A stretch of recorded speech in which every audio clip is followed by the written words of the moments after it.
In a previous life, I used to be a rock climber too, and we used to kind of joke about how rock climbing was an exercise in futility. And I can't help but think that this is sort of an exercise in futility too. If you pass this resolution, I don't understand what you're going to get out of it. And if, say, you come to the conclusion that using monkeys in research is unethical, what are you going to do with that, other than possibly give ammunition to animal rights activists that are just going to make it more difficult for people to try to come up with cures for diseases that are affecting us all? There's a lot of passion on each side of this. I can't say that the animal rights people are on the wrong side of this. I think that they make us do a better job, but I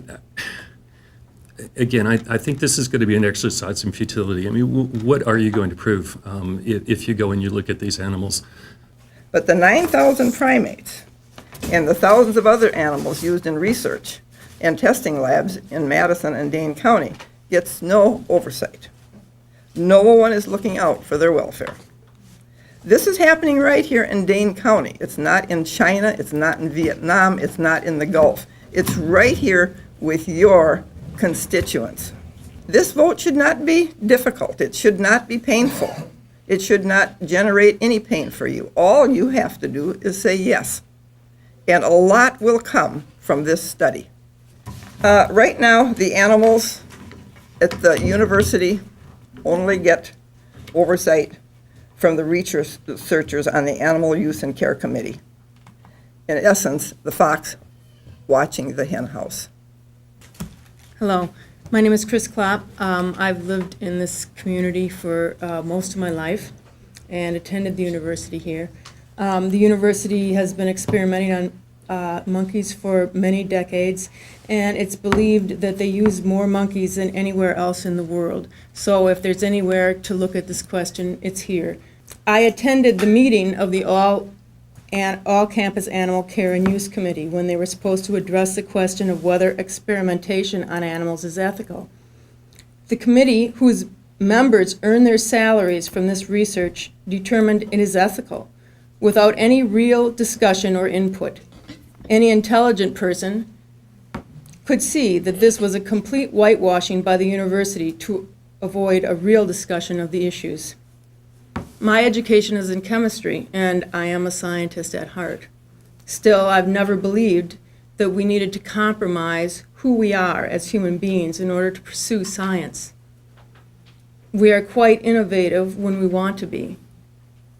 Finding alternatives to animal research is not a task beyond our reach. Anyone who has compassion would find it to be cruel and inhumane to torture another sentient being just on the outside possibility that someone may have their suffering alleviated at some time in the future. Our moral and ethical beliefs are a choice that we make consciously. We can choose ethical ways to find treatments for illness rather than selfish ways. Why should the county board appoint this committee? To answer this, I would like to use a quote published in the Capital Times from Eric Sandgren, the director of Research Animal Resources Center. He states, "Deciding whether something is or is not ethical is a personal decision, not a decision that can be made for everyone in a report to the county board." This is very true. What is also true is that we have evolved over time, becoming more sensitive to ethical and just treatment of others, whether they are human beings or animals.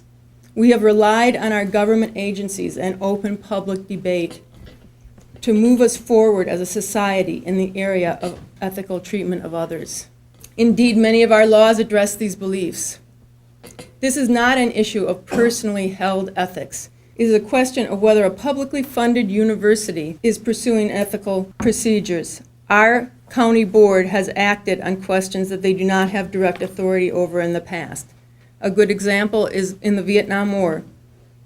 The public is looking for you to move this debate forward. The county board has distinguished themselves by taking action on issues of public interest in the past, and we are asking you to continue to do so.